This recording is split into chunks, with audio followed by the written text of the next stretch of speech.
My parents divorced in 2006. I was 17 when they split, right before their 18th anniversary. It had been a long time coming. My dad had sustained a head injury 4 years prior, which led to a significant change in his behavior. His drinking and drug use escalated from occasional to a cyclone of chaos. My mom took a risk and left him. He moved out and we stayed in the house. We had moved from a small town to a small city near our state's capital. It was strange, but the first month he was gone, we had a peace we never knew we could have. For the first time in my life, I remember actually feeling free. My dad had to be supervised by state police when he came over to collect his belongings. He was violent and had threatened to kill my mom on several occasions. He never cleared out the basement, just left garbage, so my mom, myself, and some friends helped with the cleanup. We ended up pulling in about $200 from beer can returns alone. My friends and I claimed the garage and basement for ourselves. Got furniture, instruments, stereos, a fridge for drinks. While clearing it out, we discovered my dad had been growing weed down there. He'd left all of it, plants, equipment, everything. It was illegal in our state at the time, and my mom had a professional license she could lose, so we wanted no part of it. We threw it all out. My dad had told us he'd gotten everything he needed, that it was over, and that I'd never have to interact with him again. He effectively gave me up during the family court proceedings. Our house sat on a hill bordering a city. The alleyway access leading to a small backyard.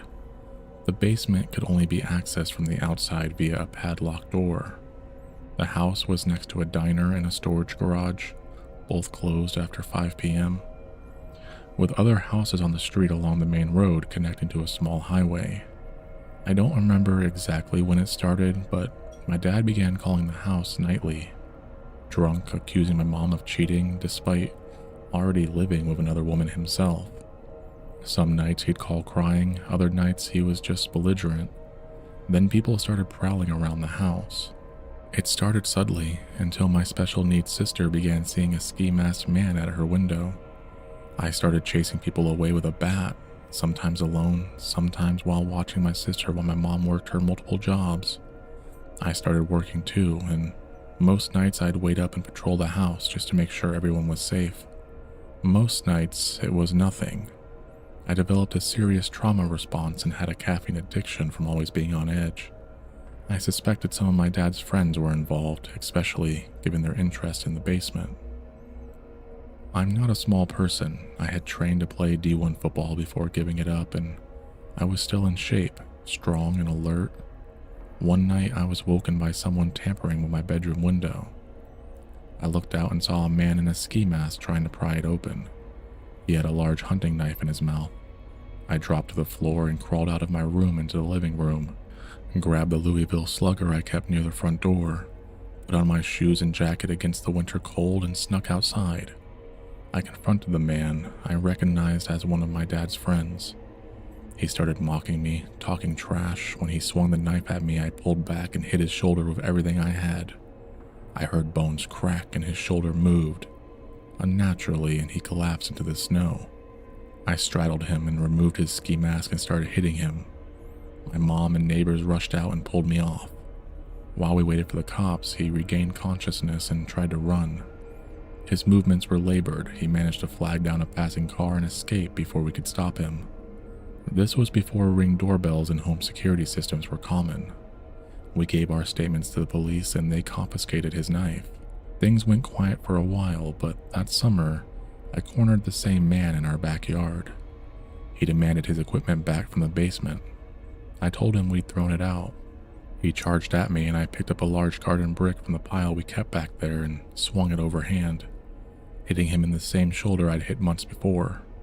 More bones broke. I sat on him while he kicked and screamed until my mom called the police.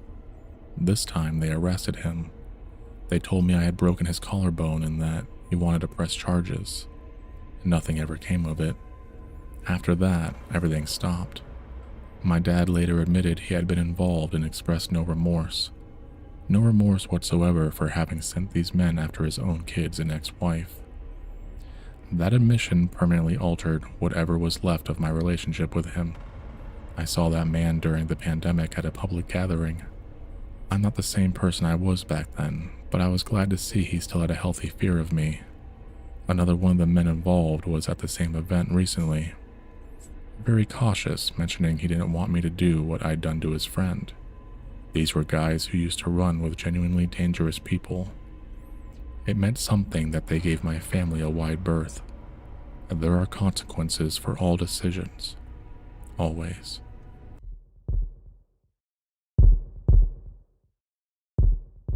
I lived in a small neighborhood from ages 13 to 18. This happened when I was around 15. I spent most of my time walking around the neighborhood, listening to my MP3 player. There was a guy about my age who lived about 5 houses down. From neighborhood gossip, I knew he was homeschooled and had been in and out of juvie for anger issues. He was almost always outside, and sometimes when I passed his house, he would start following me. I was always careful to keep my music low enough to stay aware of what was going on around me. At first, I wrote it off as coincidence. Maybe he just happened to walk the same time I did. Looking back, I was just being naive.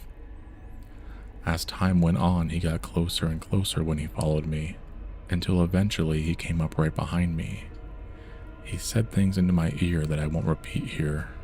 I ran home and told my sister. She was essentially the one who raised me, and she told me I was making it up. I stopped going out for a while. Eventually, I needed to get fresh air and tried again. After about 2 months, sure enough, there he was. He came up behind me and started again. I turned my music up and ignored him, which is what I continued doing every day, until he got tired of being ignored. One day, he grabbed my arm when I tried to pull away. He grabbed the back of my neck and told me I should know better than to ignore him. I told my sister again. She didn't believe me. I stopped going out again. 2 weeks later, I woke up to a loud banging on my bedroom wall. My room shared a wall with an unfinished garage.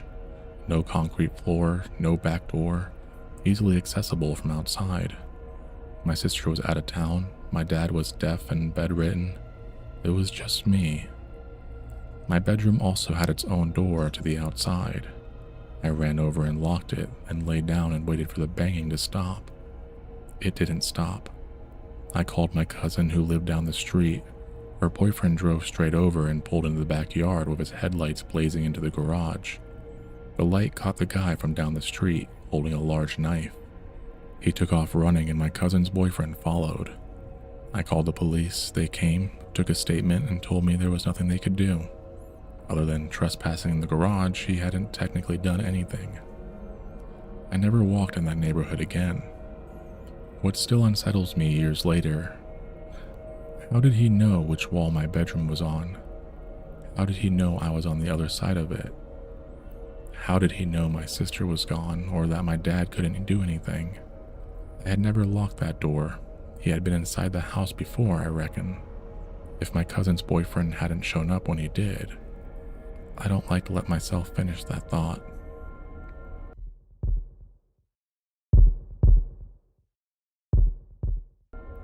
I used to hang out with my cousin constantly. We were both 10 at the time of this encounter. I'm 33 now for context, and it has never left me. We mostly spent our times roaming the streets, kicking footballs around fields, climbing things, hanging out with children our age, normal stuff before iPads and streaming took over childhood. One day we decided to explore a part of town we'd never been to before. It meant going through alleyways and back streets.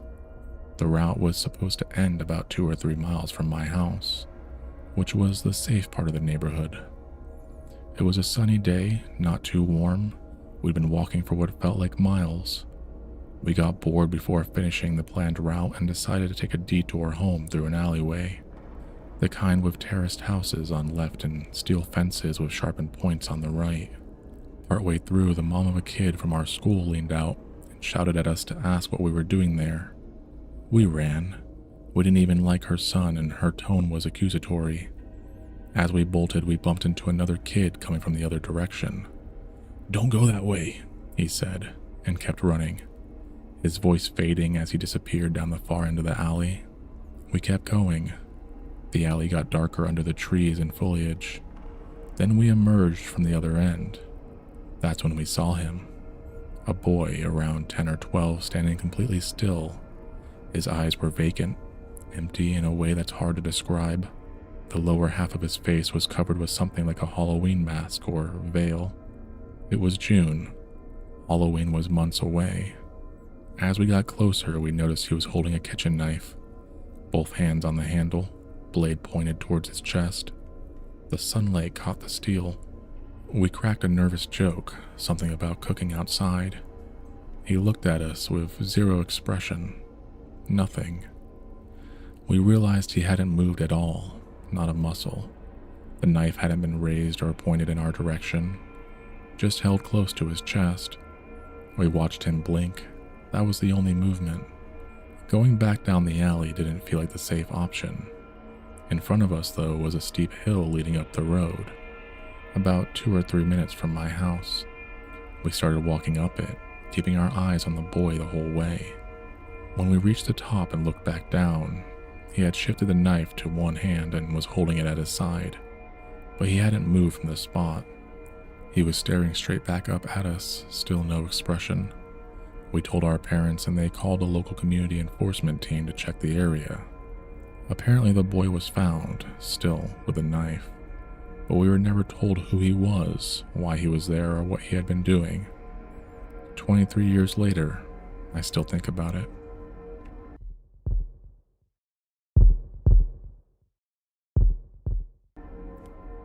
Growing up, we had a group of family friends who were some of the warmest, kindest people I've ever known. The parents had one biological daughter and 2 older children, a son and a daughter they had adopted from the mother's sister who had lost custody due to drug addiction. We went on a family camping trip and vacations with them for years. We're still close to this day. The older adopted daughter, I'll call her Claire, was a beautiful girl in my brother's grade. They were both 22 at the time. She liked to go out and occasionally experimented with club drugs, but had no serious addictive issues. Well, as far as anyone knew. The adopted brother had drifted further though, moving from recreational use to full heroin addiction. The younger biological daughter was quiet, a little shy, but a good student. Claire decided to take a road trip with friends for a skiing trip, and when it was time to head home, one of her friends, a notoriously bad driver, offered her a ride. She declined. She'd ride back with someone else. That friend drove home alone that night and got into a fatal car wreck. Claire was shaken. She and her friends began making plans to travel to the funeral and memorial services together.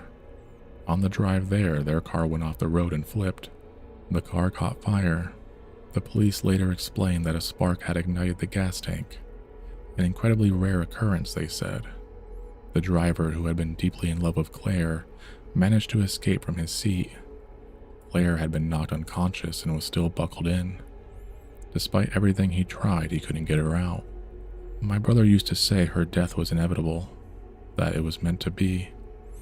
I personally find that a difficult thing to say about anyone, but the idea of narrowly escaping death one night, only to die in another car accident days later, while on the way to grieve the first one, it's the kind of thing that sits with you. Freak coincidence or something else entirely, I'm not sure where I stand on it, but I haven't stopped thinking about it since.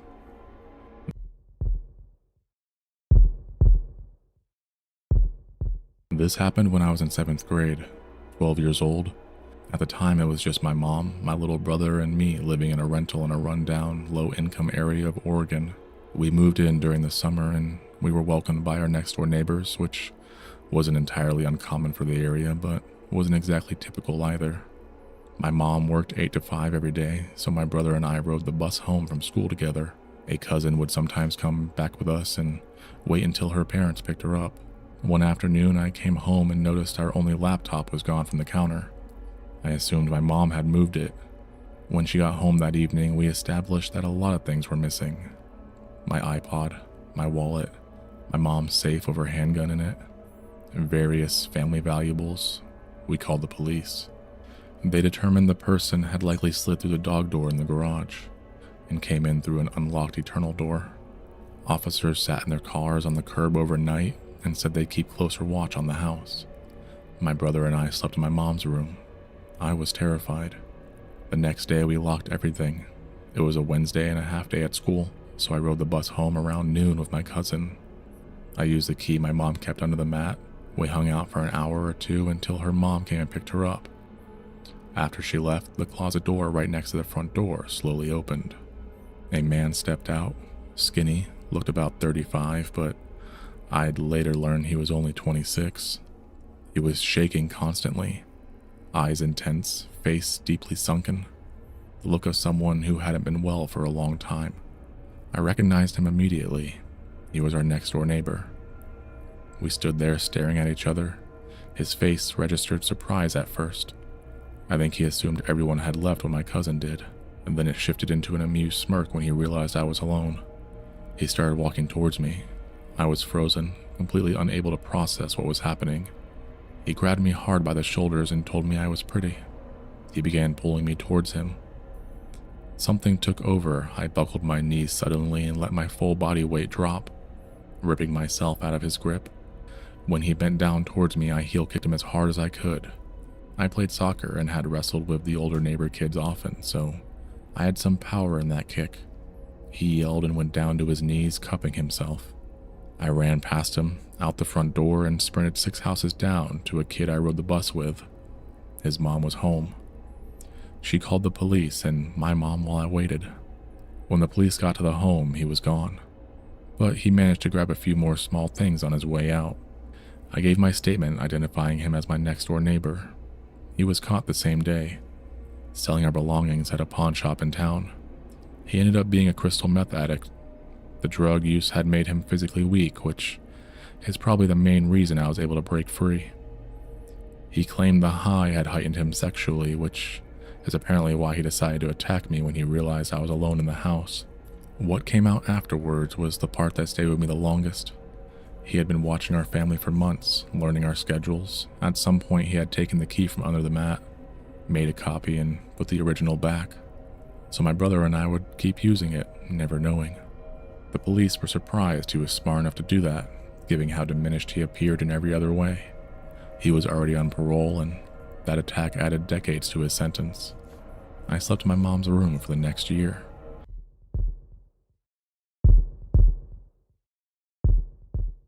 I've been working at an independent hotel for just over 4 years.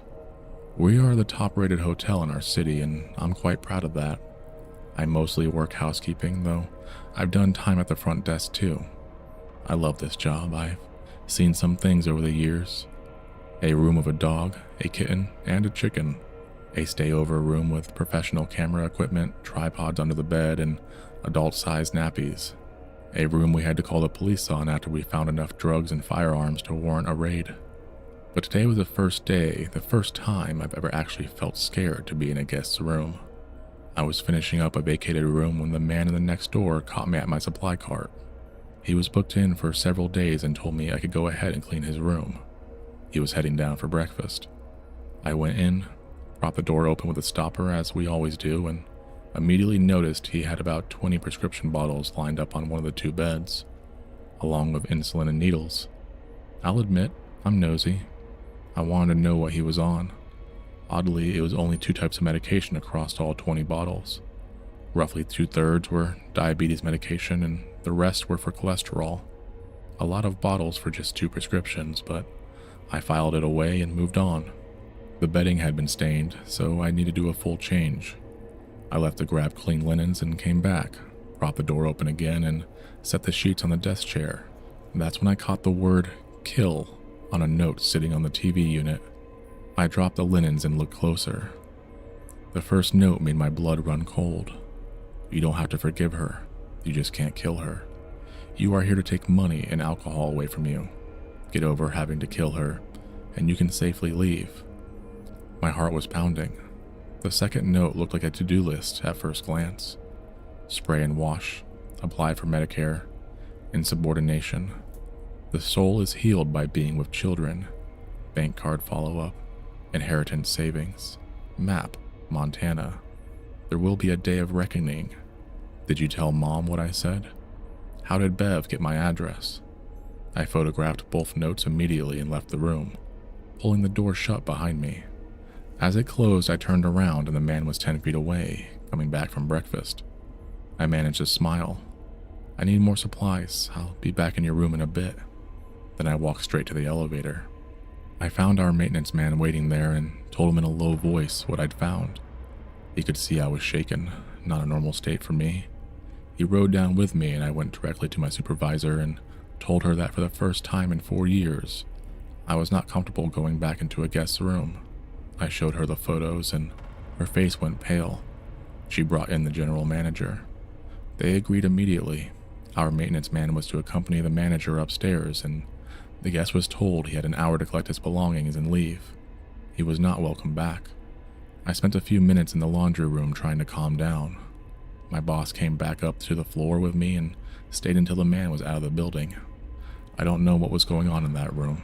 I don't know who Bev is or what he was planning in Montana, or who he was trying not to kill.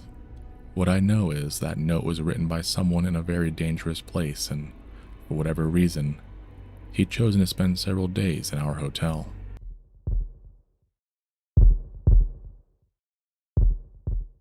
This starts about 3 years ago when I graduated high school. I'd grown up with my grandparents and decided to move into a much larger city to live with my dad, for the first time in 12 years. I knew the city from summers with him, but this would be the first time I had genuine adult freedom, coming and going as I pleased, driving my car whenever I wanted, smoking cigarettes on the porch. When I got settled, my dad and stepmom sat me down to go over the basics, the usual stuff. Let us know when you're leaving or coming back, even if it's 2 a.m. And then there's this neighborhood creep. His name was George. He was well known by all the women in the complex and to the police who patrolled the area. Big, physically intimidating. My dad and stepmom were fairly confident he'd leave me alone for one reason: my dad. George had a pattern. He'd target women in the complex, stalk them, but would back off and find a new target the moment a man made a visible presence in their life. A brother, a boyfriend, a father, didn't matter who, George would immediately stand down. Since I lived with my dad, who was also tall and large, I felt safe. And I was, for about 6 months. Then my stepmom and dad started fighting badly. She left.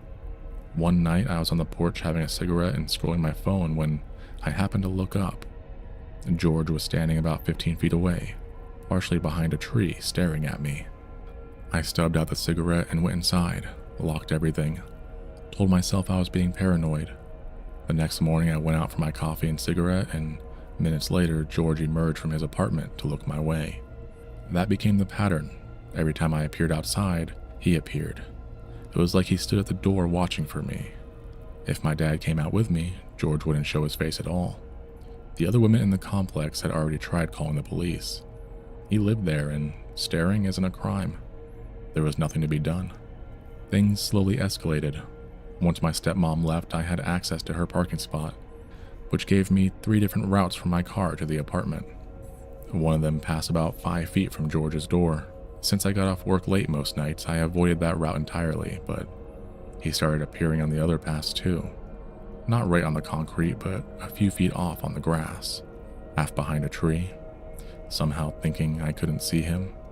Picture a child hiding badly, 90% of their body visible, but convinced they are invisible. That's how he did it. I started carrying my keys between my knuckles. I bought a pocket knife and walked from my car with it half open. I'd never been in a fight in my life. My mom was trying to find me free self-defense classes. My dad was getting more and more furious as the weeks went on, and George kept pushing closer. When my dad wasn't home, I locked my bedroom door and kept the knife under my pillow.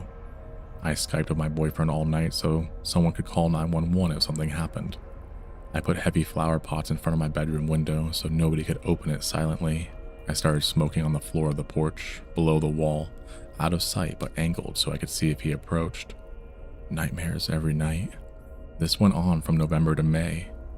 Then one day my neighbor, Shell, told me George had been arrested the night before. About 10 minutes before I was due to come home and park in the complex lot, a woman walking past with her child had seen George sitting on an electrical power box near my usual parking spot. masturbating.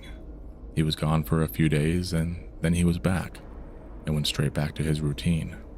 One evening around 7 p.m., I went out for a cigarette with my dad. A neighbor came over to chat with him, and George came outside and stood in the open, staring me down openly, bolder than he'd ever been. I rolled my eyes, went inside, and loaded into World of Warcraft's dungeons. I was mid-heal when my neighbor Shell burst into my room, eyes huge, bouncing on his feet. "He's bleeding." "Who?" "Your dad, come quick." I grabbed the little first aid kit thinking my dad had done something clumsy. When I stepped outside, I found 6 people surrounding him. My neighbor Caleb had a shirt pressed against my dad's side. My dad was facing away from me. His entire back was covered in blood. It looked like he'd been mauled. Caleb's grip slipped and blood sprayed. Every adult around me was panicking. I was 18 years old. I threw the first aid kit on the porch, told Shell where we kept the towels, and shouted to the group asking if anyone had called 911. 5 pairs of eyes turned on me like they'd never heard of emergency services. "No," my dad said. "I can't afford an ambulance." "Shut up," I said. "What happened?" "That weirdo stabbed me." I called 911, gave the address, relayed the operator's instructions to keep pressure on the wound. My dad stayed on his feet until someone ran to get him a chair. I ran back and forth, flagging down police, then paramedics.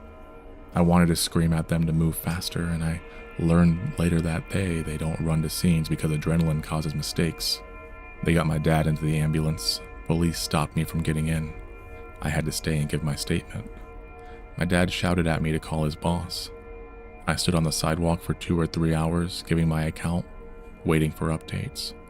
Once I made all the calls I needed to make, I allowed myself to fall apart. I cried until I had nothing left. One of the officers went into my apartment and got my cigarettes and a bottle of water and stayed with me for the whole time. George was still in his apartment when they came for him. They brought him out in front of me, 14 police cars.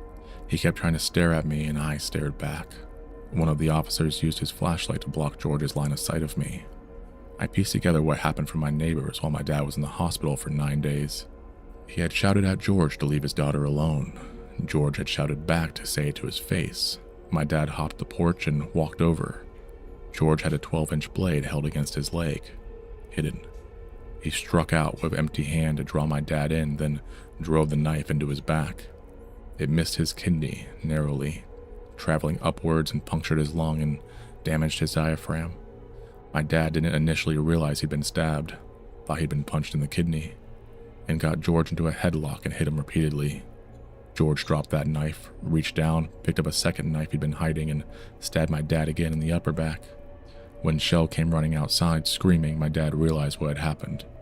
He took off his shirt, threw it at George, and walked away. George put his hands up and went back to his apartment. In the days that followed, police searched the complex and found knives stashed everywhere, buried in garden beds, wedged behind trees, under doormats. He had been planning something far worse than staring. George was convicted of battery with a deadly weapon. The attempted murder charge was dropped. He was out by Christmas on good behavior.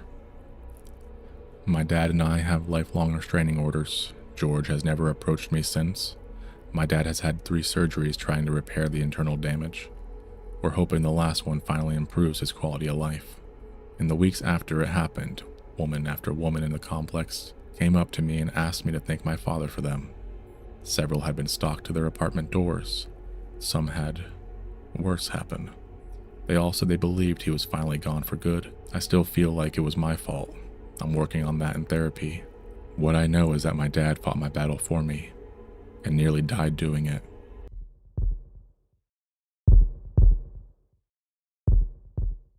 I'm 27 now. This happened when I was a freshman in high school. I was outgoing back then, the kind of person who noticed when someone was sitting alone and went over to introduce myself. When a new student joined my maths class partway through the year, I made a point of welcoming him. His name was Jose. He'd recently moved from Mexico and barely spoke any English. I'm Hispanic, so I could speak to him in Spanish, which helped him feel less lost. Jose sat behind me and had no friends. After a while, he started lightly playing with my hair during class. Not my scalp, just the ends of my hair.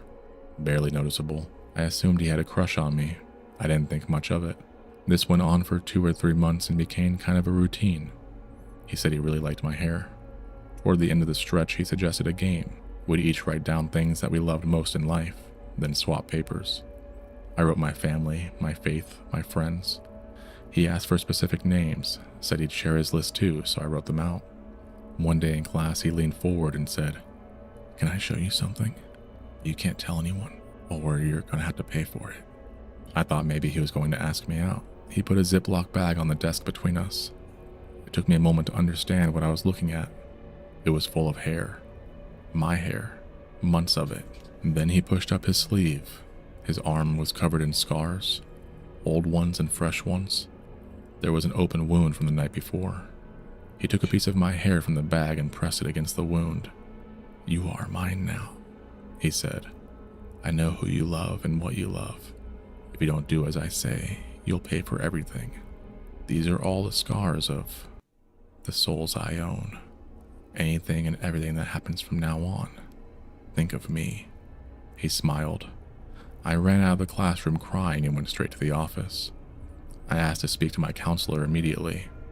Jose was pulled out of class, taken to the principal's office, and expelled that day. When they searched his backpack, they found notes on other students. Mine was there. I never heard from Jose again, but things went wrong in my life in the years that followed in ways that I couldn't quite explain, and I always thought of him. I haven't spoken about this in years. There's still a part of me that's afraid to. I don't know for certain whether Jose was genuinely dangerous or deeply disturbed or even a little of both. What I know is that I have never been the same open, trusting person I was before that day. I closed something off after it happened, and I've never fully opened it back up. A bit of a background: I'm 28 and I recently moved into a nice apartment in a safe neighborhood. I live with my 2 dogs, Charles, a Corgi German Shepherd mix who is loving and completely insufferable, and Wigwam, a Lhasa Apso who is sweet and terrified of everything including his own shadow. I've only been in the new place for about a month. After what happened, I highly doubt I'm going to make it to the end of my lease. The building is set up so each floor has its own set of doors leading to 4 apartments, plus a fire escape door that only opens from the inside. My unit is on the back of the building, with a patio about 10 feet from the fire escape stairs. I take the dogs out 3 times a day, midnight being the latest I'll go alone. Every single time I leave, I put the bar back, lock the patio door, and lock the front door without fail. About a week ago, we had a snowstorm. I cracked the patio door because I wanted to watch the snow fall, because I'm an adult and I can. Mistake number 1. Around 11 p.m., I decided to take the dogs out for the night. Since both of them hate snow, it was going to be a quick trip. I went to lock the patio door, then decided not to bother. I'm on the 5th floor and I'd only be gone a few minutes. Mistake number 2. I grabbed my keys, locked the front door, went downstairs with the dogs, let them do their business, and came back up, straightforward. As soon as we walked into the apartment, both dogs bolted to the patio door. The door was shut, the bar lock was engaged. I registered it as strange but didn't connect the dots. I went to the kitchen to get their treats and both dogs immediately lost their minds. Growling, frantic, fixed on the large cedar chest in the living room. I walked over to see what they were reacting to. There were eyes looking back at me from under the lid. I stood there for about 5 seconds. Then I walked calmly backwards to the front door, opened it, and said to the dogs, "Let's go outside." They ran out without their leads. I got all 3 of us into my car, locked the door, and called the police. They arrived in under 5 minutes. 20 minutes later, 2 officers were escorting a man in his 40s out of my building in handcuffs. He had been watching me since I moved in a month ago. He'd been waiting for the right opportunity to get inside, knowing I lived alone. When the police searched him, he had a fanny pack containing a pocket knife, needles, ketamine, and a photograph of me taken on the day I moved in. His plan had been to come in through the patio, wait for me to fall asleep, and the officer's words trailed off at that point. He's still in jail. I haven't slept properly since. I keep seeing those eyes under the lid every time I close mine.